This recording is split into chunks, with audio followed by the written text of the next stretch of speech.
narcissism of minor degree. No, actually,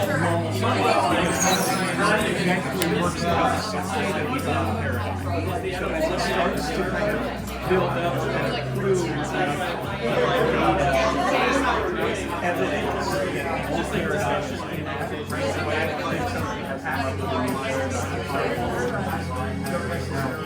That's what we're trying to figure out. My interpretation is the difference between proposing these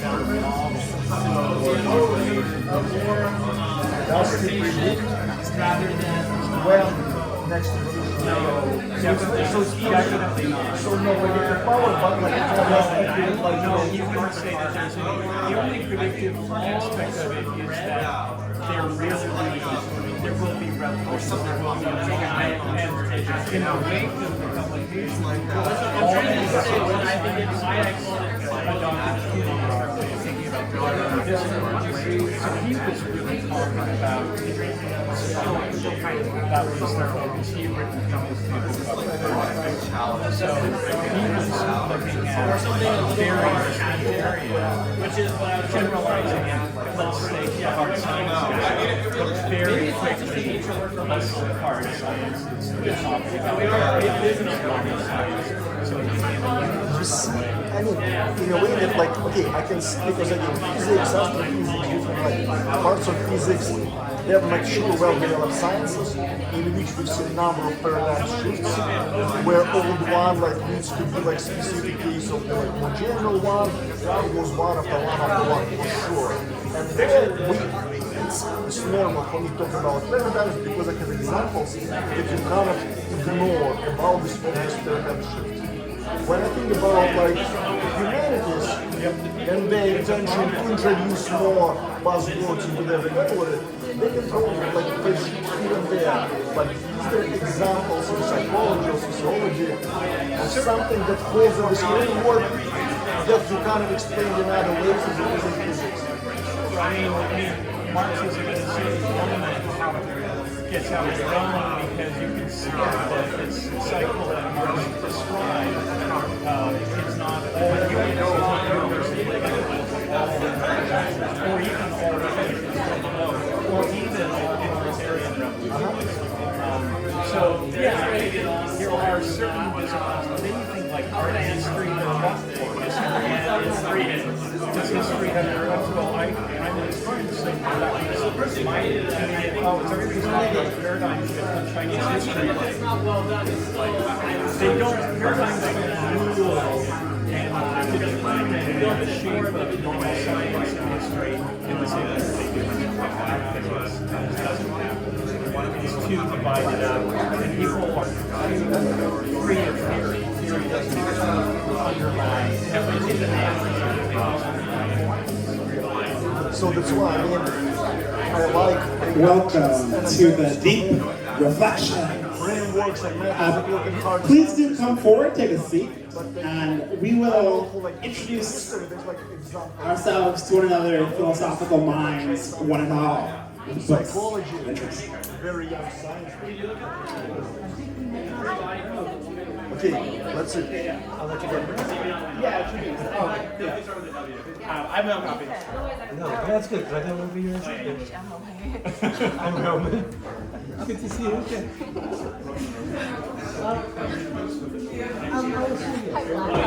Hello. Great. Is it, I mean, are you fan of this?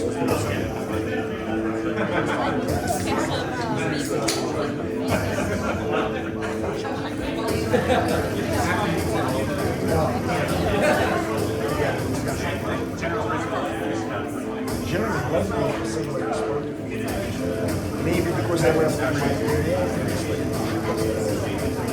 since in the Czechia, philosophy, it can be philosophy when people just like discuss using buzzwords. Okay. Silence, please. You guys will have plenty of opportunity to have jovial conversations and to be. So, welcome to the Deep Questions. My name is Jeremy. This is AGI House, and I can't wait to discuss some really deep ideas with you. So, just for a little bit of background, my philosophical journey totally runs all the decisions that I make in life. And so I feel like this kind of experience should be exposure to the foundations of all of our decision-making processes, the nature of our thinking, the nature of our understanding of what's true and what's real and what's not, our conception of what exists and what can come to exist, our conception of what we do in life and why. There are very few profundities that are not touched by the texts that we are about to engage with. So hopefully you feel a sense of potency and excitement and are eager to jump in. So what I'd love to do is just a quick round of introductions by the book that you plan on reading this evening. And so I'll write it up just to make sure that it's easy for people to see what everyone's interested in. And maybe just give a quick note about your journey of philosophy, whatever that might be. But keep it really succinct, so 20, 30 seconds, because there's actually a lot of you who are interested, which is great. So I'm going to pass the mic around. Do give yourself a one introduction, and I can start. So my name is Jeremy. This evening, I'm likely to read parts of Whitehead's Process on Reality. Now, Alfred Whitehead was a mathematician who was part of writing Principia Mathematica with Bertrand Russell. And I am trying to read more philosophy by scientists because I believe that there is actually a powerful transition that can be made in philosophy if you accept every aspect of science and make progress from that basis. And that a lot of philosophers have been ignoring insights in game theory and memetics and mathematics that would basically allow for the formation of a new way of doing academic philosophy. And so in the spirit of laying those foundations, I'm going to read a bit of Whitehead. So yeah, for everyone, just to give us your name, the book that you're thinking about reading, and a note on your thoughts on philosophy. Hi, I'm Adi, ADI. I'm planning on reading The Structure of Scientific Revolutions. It was recommended to me by someone who's studying liberal arts and came highly recommended. And the journey was, I think my introduction was like history of economic thought, Adam Smith, and anyway, kind of, but I'm still, very much a beginner and still haven't read many of the authors that we have, and I'll pass it on. Yeah, hi there, my name's Bradley. I'll be reading one of the ancients, probably Seneca. I could say, I think, with a viewpoint to the past, my philosophical journey, this might sound crazy, but it started with Douglas Adams. Because from the right perspective, after reading it, I read Hitchhiker's Guide to the Galaxy when I was 12 or 14 or something like that. And then I reread it much recently, and I said, this is wildly philosophical. So since then, many other topics, but I thought that would be an interesting viewpoint. Yeah, Elon feels the same way. And I guess someone wrote Gertrude Bach, which probably should be out, but all these books in cognitive science and science fiction are often philosophical explorations disguised. So, that's good. Hi, my name's Emily. Tonight I'll probably be reading Reasons and Persons by Derek Parfit. I'm kind of curious about identity and personhood, and this book sort of covers that in a different way. Hey, my name is Larimer. I don't have background in philosophy. Today I would like to read, I don't have a particular book in mind, maybe something about conscious biases like From AI to Zombies by Yudkowsky, or maybe some book that Jeremy may recommend about philosophy book, but written by like hardcore scientists, so like no bullshit philosophy there. Hello, my name is David. I'm actually first time here, don't have a book in mind. I came with a friend, so yeah, I'm pretty new to philosophy, but it's pretty easy, I guess, to kind of think, Yeah, but Hi there, I'm Connor. Today I'm planning on reading either the Phenomenology of Spirit or the Science of Logic. And that's just because my kind of experience with philosophy has always been through more of a Kantian perspective. And I'd like to kind of challenge that kind of static thinking with something more dynamic. Go straight for Hegel. Good stuff. Hey, I'm Evan. I'm planning to read some Popper, Myth of the Framework. I guess philosophical background, I just like to engage with ideas and felt the void from a young age, so that helped. Also, I'm going to plug David Foster Wallace if any of you are looking for books to read, because he's got some awesome stuff. Hi, my name is Perry. I'm going to be reading Graham Harman's Intro to Object-Oriented Ontology. And I studied math in college, got really interested in foundations of math, and then kind of in the aporia of not knowing what I was doing after college, started watching a lot of Zizek lectures on YouTube and went down the philosophy rabbit hole from there. Hello. My name is Alex. I am a philosophy noob with a strong biological bias, and today I will be reading Ursula Le Guin's translation of the Tao Te Ching.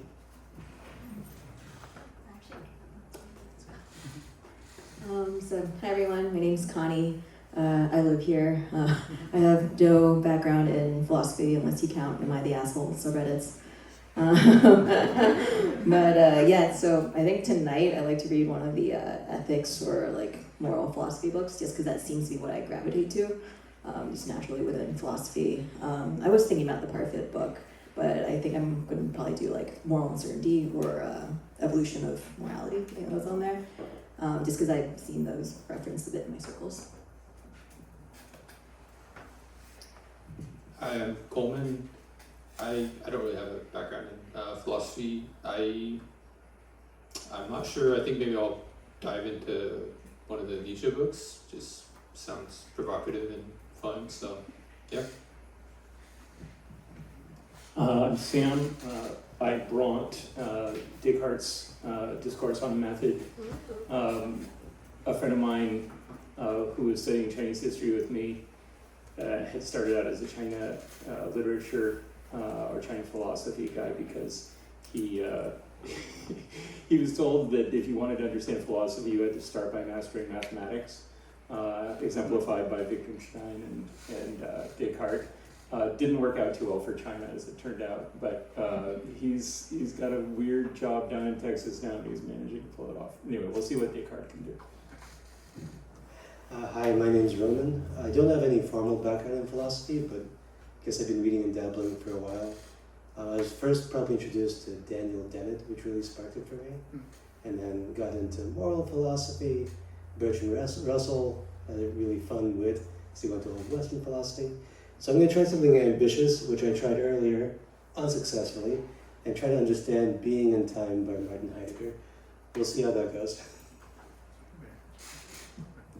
Hi, my name is Benjamin.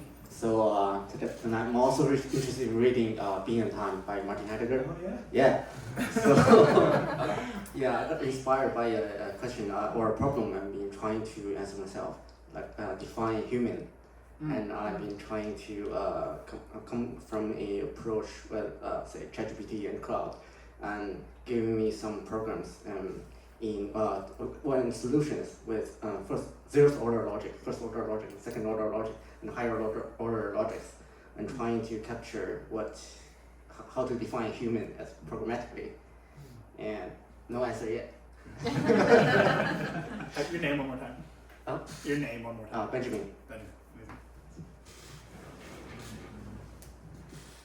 Hi, I'm Winchi.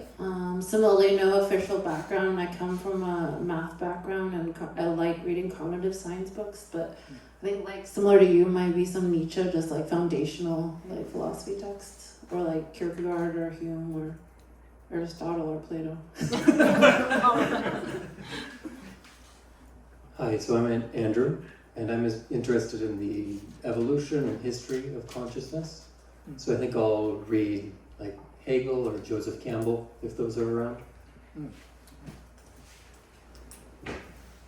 Hi, I'm Lauren. I'm reading Hubert Dreyfus's parentheticals on Being in the World, and honestly, both of you reading Heidegger should probably, this is the best way to read Being and Time. That's why I have it. Yeah, absolutely. Yeah. And what interests me about Heidegger is he's sort of like philosophy modulo science. Like he's like this indivisible remainder of things that we can't explain, I think, analytically. And he develops a specialized and, somewhat opaque terminology for doing so, but it's definitely worth the effort, so. Oh my god, Lauren, why not so? Hi, I'm Andy. I brought Plato's Symposium, but I think I'm going to read, I'm a philosophy toddler, the Essays of Schopenhauer. And I feel like I've rewatched the PBS interviews with Joseph Campbell, and I fuck with Joseph Campbell. And I feel like in that interview there was a reference to Schopenhauer, so I'm excited to read some. Hi, I'm Matt. I'm reading Jung's Man and His Symbols. I am really interested in embedding human personalities, the way we embed images and text, and visualizing it. I'm also interested in embedding human relationships. Andrew and I are hosting a symposium at Lighthaven this weekend on love and relationships. So it's at the URL symposium.love. You all can come. And I think the most significant philosophical, this is quite loud by the way. It feels so loud here. Anyway, the most significant philosophical thing that ever happened in my life was around 18, where I was thinking, and I lived in almost just a Socratic mentality of you can't know anything, and eventually, and maybe everyone else broke out of this way before me, but I realized you have to make assumptions and then go from there. And I just thought I can't actually think anymore because I can't know anything, and I just had to be now everything I think is now conditional on this assumption, and now I'm going down the tree, and all of my thinking now is basically there's conditions branching all the way up that allow me to keep thinking about a thing, which actually allows me to think more and more rapidly, and I just keep track of what the assumptions are. And maybe everyone else figured that out at 5 and me 18, but anyway, that's what I thought was significant. You can't escape the axioms, you can just choose better ones. Yeah.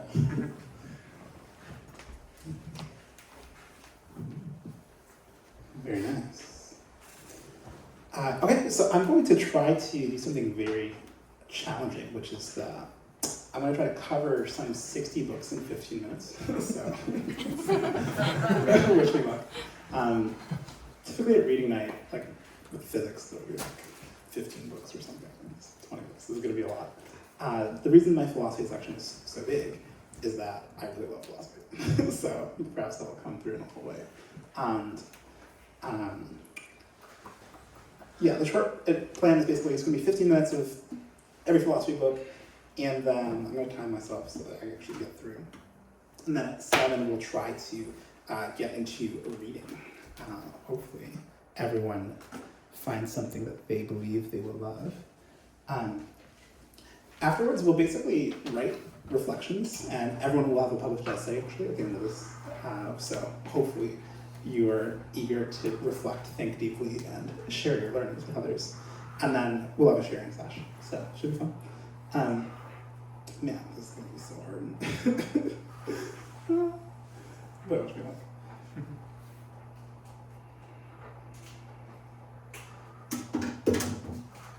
Okay. Nietzsche's Will to Power.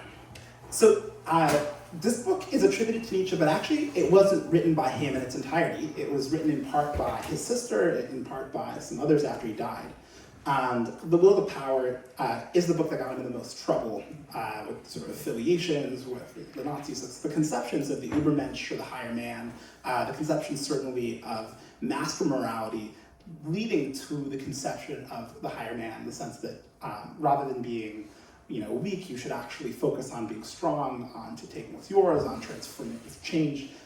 That's sort of central. The concept of will is also central in existential philosophy, and you'll sort of see will in Schopenhauer as well. But this will to power as the right way to be in the world is controversially Nietzsche or not Nietzsche. It's unclear exactly what parts are him and what parts are others. So be wary. It also is in his style, so it's aggressive and inspiring and valiant and sort of very Roman some level. Sterner, ego in its own. I guess this book is about conceptions of self. I guess Sterner, has a very sort of strident and aggressive tone and frame, and It was just a lot of fun to read, sort of similar line. This is another copy of The Will to Power from Nietzsche. This book is Zarathustra. This book is Nietzsche's favorite book of his own, and he opens with the three metamorphoses of spirit, talking about the way that a person transitions from fighting against society's morals and values to being able to become a child, creating values on one's own. And so I think a lot of people resonate with the path that he describes as their path out of societal conditioning. Zarathustra is a character in this story who lives in the mountains and is a recluse and is a writer for Nietzsche, and comes to a lot of very intense conclusions, but a lot of love. This is what I was planning on reading. This is what I had this process philosophy. And basically it's a creative philosophy. The idea being you should center sort of transformative change in your representational scheme, because how you represent the world determines what kind of thoughts you can have about how to compose your own representations. There's some sense that everything that you interact with is changing, and that change should be centered in your understanding of everything that you engage with. So whether it's people and love and relationships, maybe you should consider the sort of trajectory of a person as opposed to their current state, past, present, future, as sort of the data points that let you set out the process by which they're becoming. This is Mackey's Ethics, Inventing Right and Wrong, and it's about the origins of conceptions of ethics. I didn't spend a ton of time with it, but the reason I was interested in just a primer on ethics. It doesn't have a particularly intense angle, as far as I can recall. So this is from Chinese philosophy. This is Mozi, who's the leader of the Mohists, which are sort of a subset of the Chinese ancient philosophers. And I struggle because this actually was not one of my college texts, but I at present forget the Mohists' angle or perspectives, so I won't give you anything unfortunate. So Hansi Freitnacht. So this is Nordic ideology. It basically is a take on what he calls metamodernism. And my friends got really upset with this guy, because in part we wanted to define metamodernism ourselves, and then he came out with this book with his sort of own very postmodern and post-structuralist angle on what metamodernism should be. He's a personal inspiration to me as a writer, because he writes from the Swiss Alps, and I have this planned trip to go Freitnacht style to the Alps and write my great philosophical texts. But he actually is a stand-in for a number of distinct writers. He's not a single person. As for Nordic ideology itself, it's centered on this idea that the Nordic countries, the Swedes, the Folker, sort of practicing, I guess what you'd call like a post-capitalism or like late stage sort of liberal capitalism, have it right, and that we should sort of aspire to be more like them. So this is a metaphysics survey. It's by J. Lowe. In general, I was interested in commenting on metaphysics, but I didn't know everything that existed in metaphysics. Typically, the frame for what metaphysics is that which is outside of physics. So you may have a simulationist metaphysics if you're a computationalist. You may have some religious metaphysics if you're into Christianity. But this is an overview of all of the types of metaphysics that exist. And so if you're interested in making progress on it, do feel free to dive in. So more existential philosophy. So I guess world is will and representation. So I'm personally obsessed with the concept of representation. I wrote an entire text on it, on abstraction. And Schopenhauer really explores the way in which how you represent the world impacts both what you're capable of caring about, but also every sort of downstream decision that you make.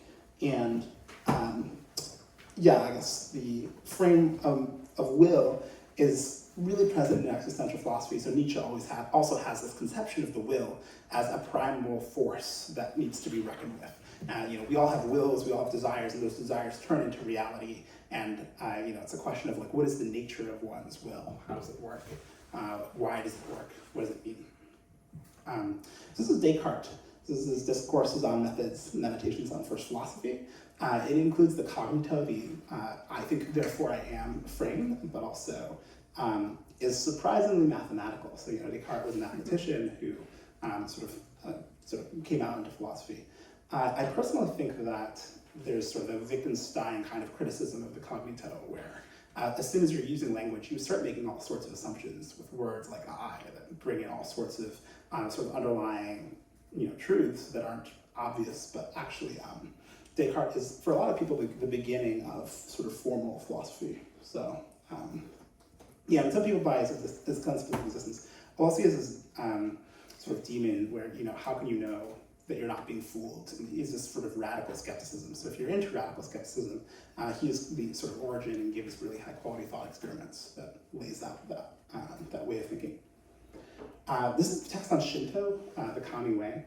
And yeah, I guess if you look sort of Shinto monasteries, and in general, I'm a big fan of sort of Japanese culture and influence, and yeah, I guess the influence of martial arts and discipline on thought. But it feels much more like a how to live kind of text to me, and it's sort of central to that religion as well. So do enjoy. This is the Essential Epicurus. Epicurus is a Roman. He basically has this entire sort of field named after him called Epicureanism. It's about basically striving after having this very independent way of being in the world. So your mind should be independent of others. Your body should also be independent of others. Yeah, I guess there's a lifestyle attached, but I haven't spent, I think, enough time to appropriately recommend it. This is the I Ching, the Book of Changes. It's a Chinese philosophy text, and in a lot of cases is basically poetic. So almost all the passages are beautiful, and the translations, are gorgeous. It's about the way, much like for us, this reality that everything is in flux and in change, and is growing or is dying, and the experience of the the sort of constant sense of change is sort of proof that you shouldn't get too hung up on things, or that you should basically embrace the absence of the existence of anything in a present moment. There's some sort of shortness of it, and it's going to go, and the next moment can be a totally different thing for almost everything and everyone. And so it does impart a point of acceptance, but it also is just this really beautiful philosophical text. So you'll see the calligraphy for Chinese characters and the explanations of these Chinese terms and concepts, and everything we describe in a beautiful and poetic way. Cool. Any thoughts or questions about the first set of texts? No? Okay, we'll dive in. This is the complete Confucius. Confucius, lived and died in ancient China, and was one of the other, next to Mozi and Zhuangzi, one of the sort of Chinese greats. Confucianism really focuses on living, and part living simply, living cleanly and carefully and thoughtfully. And so this contains the Analects, which are a really high quality sort of instruction guide for a good life. So this is Zhuangzi, so I guess the third Chinese philosopher who's also of interest.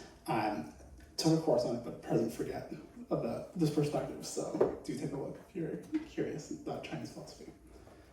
This is the Red Pine translation of the Tao Te Ching. Someone said they were going to read the Ursula Le Guin translation, and you should take a look at the gap between translations. It's as if it's an entirely different book. But I do really love the Tao Te Ching, so this sort of opening concept which makes experiences, the way that can be spoken is not the true way. And with that kind of sense that this person's talking to you, but they know that what they're telling you isn't going to be the totality of what's true. It is an attempt to communicate many things that are very hard to communicate in English. And it's just filled with paradoxes and sort of the embrace of the sort of complexity of life and language, and really is a profound exploration of how to be. Has lots of very cool declarations. Usually when I read it, I feel like the effect on me is I start to realize just how much of my representation scheme is in the way of representing actual reality. And it's really a mind opener in that sense. So this is Nietzsche's Genealogy of Morals. And I guess this book really did change how philosophy viewed the origin of morality. But he spent a lot of time on what he calls slave morality, and introduces the concept in this genealogy, where the origin of Christianity, certainly a lot of the sort of present-day social movements, is around what he calls slave morality, where the weak or the meek or the downtrodden, the oppressed, the poor, are held up as being high or worthy or glorious or the right way to be in the world. And those who are sort of rich or strong or doing well in the world are seen as evil. So there's this inversion of what typical morality would be, where good typically meant you have lots of food, you have sort of plentiful, attractive women, whatever, your life is great. Now that's inverted, and the poor, the meek, the downtrodden, the one who does not have much is good. And he tracks that moral transition from the sort of Greco-Roman society, which embraced this master morality, to societies that weren't Christian or societies like ours. Yeah, I think that it's kind of a gift that keeps on giving as far as concepts go. This is Nietzsche's Untimely Meditations, and I haven't spent a ton of time with it, so actually I won't say exactly what's in it, though. Yeah, perhaps you can infer a few things from the title, but it is, I have every book Nietzsche ever wrote, and I've only read 75% of them, so apologies. I do not know Untimely Meditations. This is Beyond Good and Evil, actually. Yeah, I guess this conception of good and evil was invented, so to speak. And the idea about going beyond good and evil is actually how do we get past the conception of evil, where evil here is framed as that which was the old good, was master morality, and we're going beyond this concept typically means ushering in new morality. So yeah, he has this concept of the Übermensch, spends a lot of time in exhortation about various aspects of life. There are tons of epic quotes in here, so he actually spends like 20 pages just sort of like writing epic one-liners. If you're the vet of Provostees or something like that, you can get a sense for it. That's a really fun read, honestly, so if you're looking to sort of just enjoy Raging Nietzsche, I think Beyond Good and Evil is actually a good place to do it. So this is The Antichrist and Ecce Homo and Twilight of the Idols, so all three Nietzsche books in a single text. And the Antichrist is entertaining and hilarious. This is actually a take on the Christian concept of the Antichrist from Revelation, and talks about the end of Christianity, what it means for morality. Ecce Homo is my favorite Nietzsche book, which is basically kind of an egoistic rant about how brilliant all of his philosophical insights are, and why they're brilliant and how impactful they are, and why he is a destiny. And in it, he basically tries to sort of justify how the full force of his philosophy, if appropriately applied, would sort of totally transform civilization.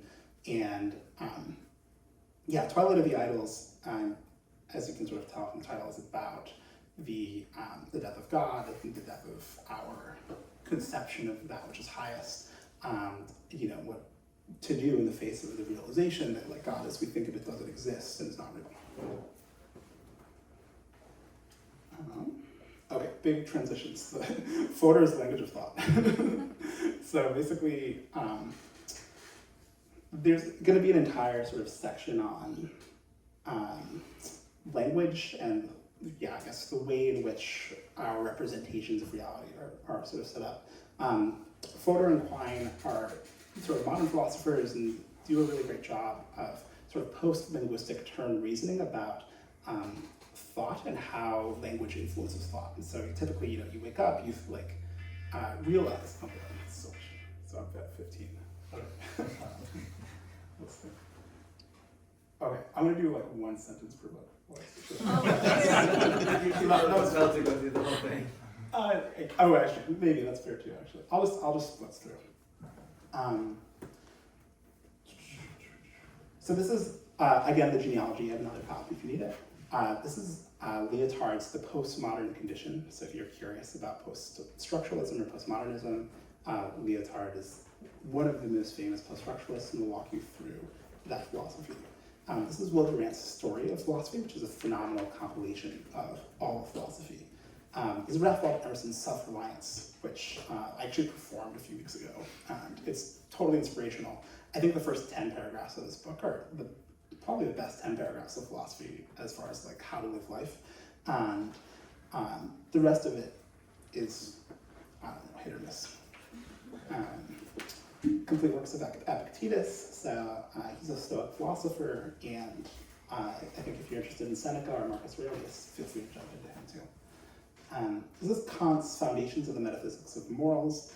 Kantian morality typically revolves around this principle that You know, you should treat others in a way that's scalable. That is, like, if you treated everyone that way, that it would be functional. And he explores that in other ideas, in metaphysics of morals. This is Seneca's Letters from a Stoic. So I'm going to read Seneca. Plausibly should start here. Seneca developed a really complex Stoic philosophy, which is about really maintaining your emotional strength and composure, being underreactive, being able to sort of survive in adverse conditions. And it's really a high quality psychological state of being if you're into entrepreneurship or anything challenging. Okay, actually I'm getting on with this. So this philosophy is a way of life. It's about how you should integrate ideas more aggressively into your life day in, day out. This is another translation of the Tao Te Ching, and it's very different from Ursula's and from the Red Pine translation. So yeah, feel free to do some comparative Stoic philosophy. So it's comparative Taoist philosophy. This is Marcus Aurelius' Meditations. Yeah, this book has grown on me. I thought Marcus Aurelius, who's this philosopher king and a Roman emperor, was a goody two-shoes, but now I think he actually is some really sort of sage advice if you want to survive in a complex political environment. This is Mill's On Liberty, which is this central text in utilitarianism, which certainly has had a huge influence on effective altruism and a number of other movements. And I think, yeah, surely like Bentham, this stuff should be revisited and thought through in depth. This is Self-Reliance once again. It's a second copy. As I said, first 10 paragraphs are gold. Leopold's All Things Are Possible. And yeah, I'm sorry, I forget. Manuel Delanda's Intensive Science and Virtual Philosophy. So Delanda is part of this strain of post-structuralists who's into sort of schizophrenic thinking, but he's also scientific. And so this basically is about very creative scientific philosophy. And it's just really fun to read. Yeah. This is a very dangerous book. This is Grammatology by Derrida. If you don't know, Derrida's a post-structuralist who doesn't think much of science, generally speaking, and spends a lot of space on how much language is in the way of any sort of beliefs being true, and really undermines as social constructs most conceptions. Very powerful book in many ways. It's run lots of academia for the last 50 years. This is Baudrillard's Simulation and Simulacra, which is it's a really deep exploration of the concept of simulacra and I guess asking, you know, what does it mean to be a creature in a world which is being generated or created? And I think every page actually has very profound insights and depth that I cannot convey at present. But yeah, very powerful book. Naming the Elephant, Worldview as a Concept. So this is a book about the space of worldviews and your worldview, actually. So if you're interested in building up a conception of your own worldview, it's right here. Sorry, States of Mind. I think this is a post-structuralist text, but it's Lapland's Quarterly. I don't remember exactly what this is. Oh, someone gave this to me. Sorry, television up here. Okay.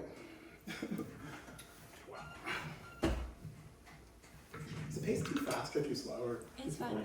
It's fine. Love it. Alright. This is Chris Hitchens, who's one of the four horsemen of the New Atheists, and he wrote Letters to a Young Contrarian. It's about your personal worldview and contrarianism in particular, where he's writing to a younger version of himself, ostensibly about you know, in his world, like religious people who put a bunch of ideas on him that were untrue, how to live in a world where everyone around you believes things that you think are lies. This is Heraclitus, who is one of Nietzsche's strongest influences and preceded him.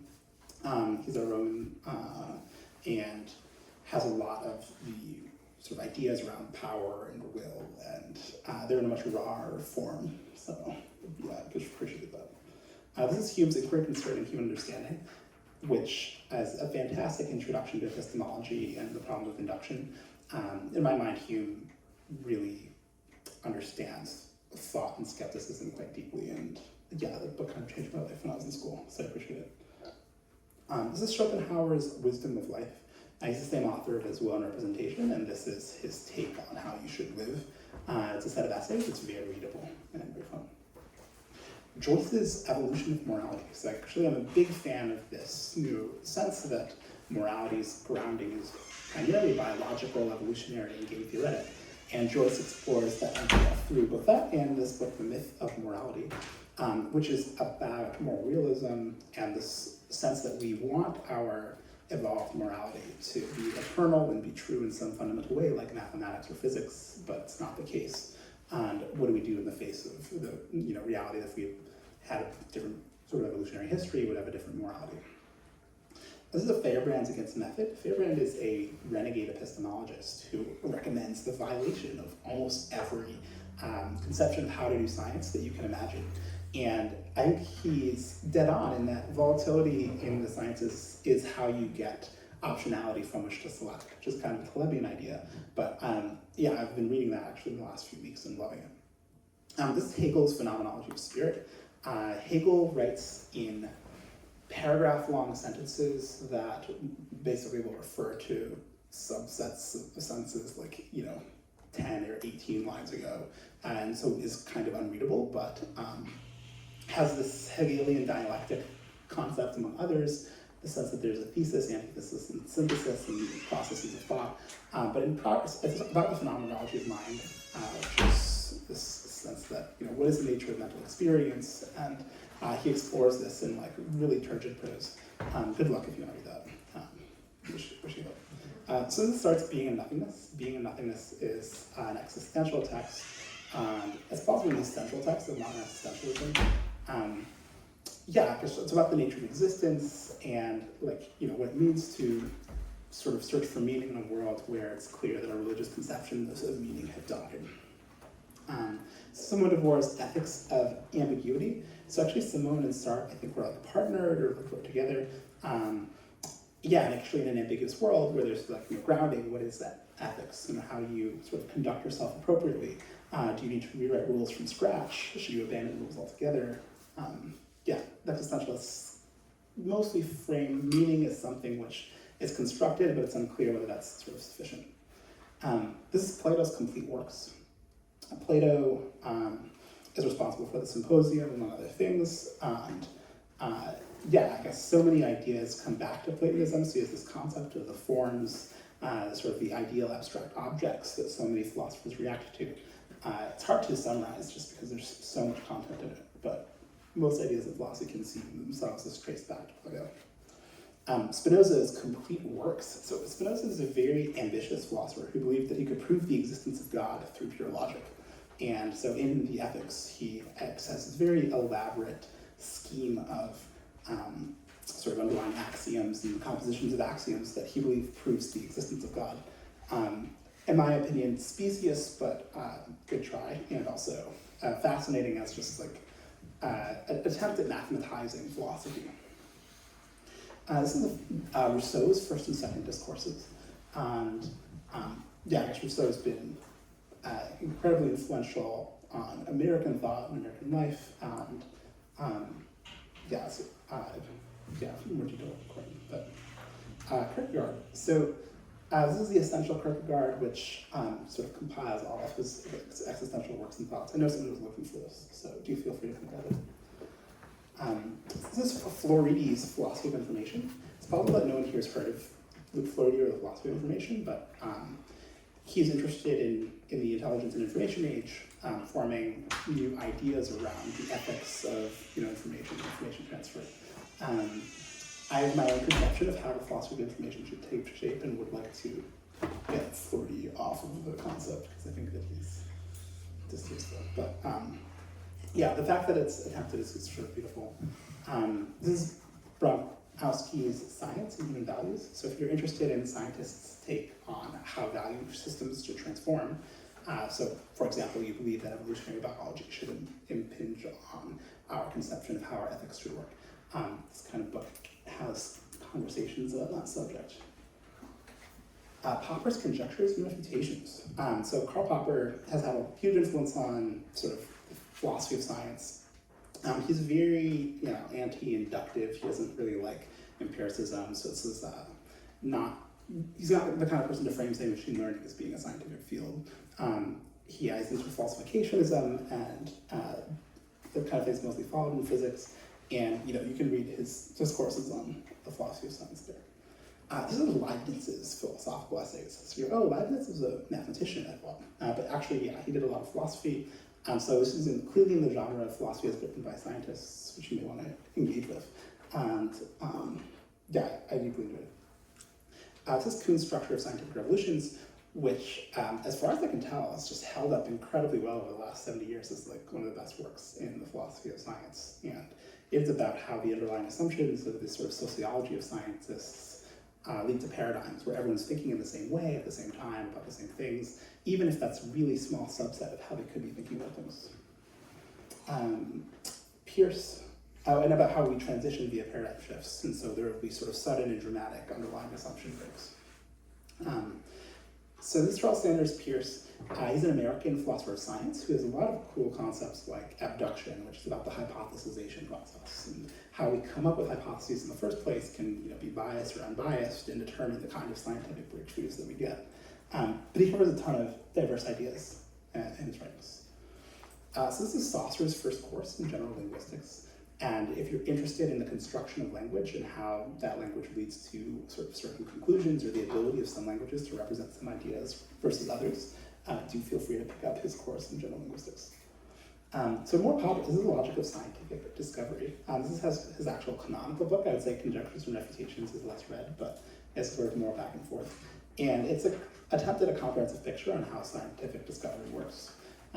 The primary process that he posits is you have some theory. That theory has to be tested by experiment, and the ones that hold up for the longest in the face of the most pressure are more likely to be correct. This is Reichenbach's Rise of Scientific Philosophy. So it's about the way that a lot of philosophy was done away with in the face of science, and this sort of new world that we live in, which is scientific philosophy, where neuroscientists, for example, are relevant to the philosophy of mind, perhaps more than actual philosophers of mind. This is a very short introduction to Floridy's Content on Information, if you want something that's sort of simpler than the philosophy of information. Locke's two treatises on government. So this is essential to the formation of the United States as a governmental form, as a classic text in political philosophy. Yeah, it's about free speech. It's about liberalism. It's about really the ideas that created, the last 300 years of political progress. So very serious, very real. Umberto Eco's Kant and the Platypus. Eco is a linguist and philosopher, and this essay is basically on language and cognition. It's about the way that language allows us to think. One thing I love about him is he has this massive anti-library and cute concepts like the concept of anti-library, which is all of the books that you have not read, but that should. And so, I guess there's a video of him going through his library. It's massive, 50,000 tomes, something like it. This is Locke's essay concerning human understanding. So Locke, rather than on political philosophy, on how humans come to know what it is to know. So this book is by, some would say a cult leader, but also in many ways a brilliant philosopher named Ken Wilber. It's his theory of everything. He typically is this transdisciplinary thinker that combines the frames of every other field that he discovers. And so he'll create integral variants of fields like psychology, where he'll take every major psychologist's trajectory of adult development and overlay them on top of one another and ask how they combine and interact. He has concepts of holism. Some of it's quite brilliant, some of it feels specious, but I think overall, he's someone to be reckoned with.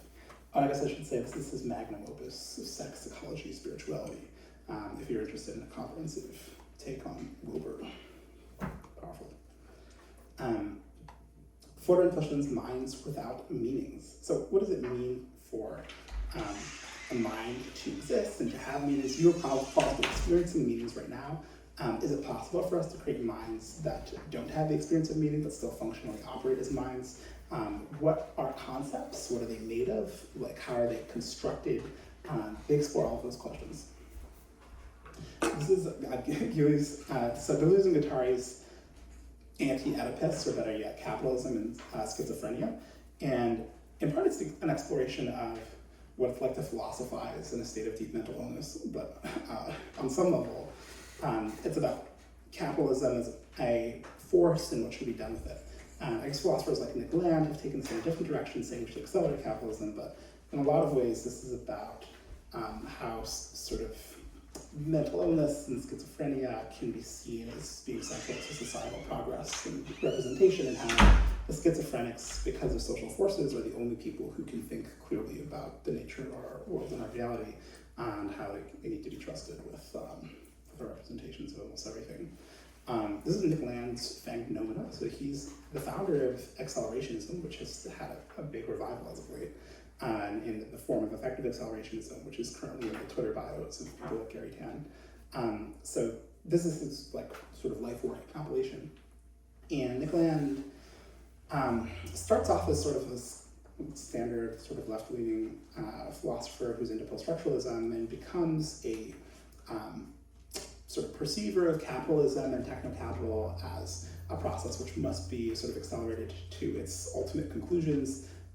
He really anticipates the world we live in quite accurately, disconcerting, very entertaining. He's pretty deranged. He's like in the line of you have to be schizophrenic in order to understand reality. And yeah, I guess that's how he ends up going off the rails. And yeah, it's a long life story for him too. This is Kant's critique of pure reason. And yeah, possibly we need a new one, in my mind at least, for the sort of present AI world. But the critique of pure reason is this criticism of the idea that you can philosophize from pure language and come to true conclusions about the external reality.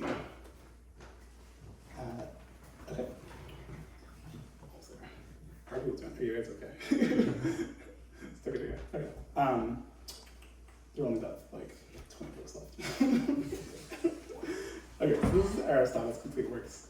I'm just gonna like name the rest and let us move to reading because it's quite intense and substantive.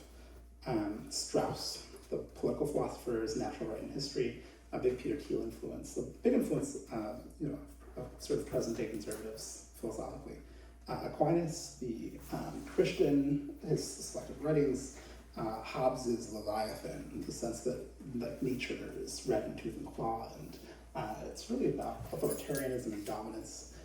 Ponti's phenomenology of perception, the idea that everything that you're perceiving right now can have its own representational scheme, and he's trying to create a conceptual world for all of the sort of versions of interpreting vision and audio and all sorts of input streams. Wittgenstein's philosophical investigations. So he's responsible for a lot of the criticism of the linguistic issues with historical philosophy. A lot of people feel like he got things right here much more than in the Tractatus, and this is a defining text in 19th century philosophy. Heidegger's Being in Time. So as you noted, you possibly want to read Dreyfus on Heidegger as opposed to reading Heidegger directly. This book was really profound for me when I read it. I had a lot of insights into existence and its morality. So Umberto Eco's Search for the Perfect Language, so more from Eco on the nature of language, McDowell's Mind and World, about how we represent reality, Wittgenstein's Tractatus, this is about, in part, visual concepts and how they're formed. Parfit's Reasons and Persons, this is a text in ethics, primarily utilitarian ethics, but it's a really comprehensive discourse on a lot of aspects of reason and how to use it. Rorty's Pragmatism is anti-authoritarianism, so Rorty is the sort of central figure in pragmatism as a philosophical movement, which I think mostly gets everything right. And yeah, if you want to read a book that I just kind of think is straightforward, true, but also controversial, there we go. E.L. Wilson's Consilience. This book is about the unity of knowledge, the way every field of knowledge has unified structural elements that should be respected. McCaskill's Moral Uncertainty. What do you do when the morality that you should believe seems like it's one of many, and where every moral perspective has some credence, and perhaps you should start aggregating over moralities. This is the first volume of the comprehensive works of Aristotle. This is Sidgwick's Methods of Ethics. So Sidgwick is a utilitarian ethicist, and this is a compilation of sort of early utilitarian philosophy. Husserl's Ideas is an introduction to general phenomenology. I think this field needs to be redone from the ground, but Husserl is at the beginning of all of it, so that's what it is. the book On the Taboo Against Know Who You Are by Alan Watts. Alan Watts is a modern philosopher and has, in my mind, phenomenal writing skills, and it's sort of very fun to read. 10 Great Works of Philosophy. This is an overview. The Art of Abstraction, A Practical Guide to Mastering Generalization by Jeremy Nixon. So this is my work on abstraction and the power of abstraction and representation. So sort of synthesizing ideas across machine learning and cognitive science. That's everything.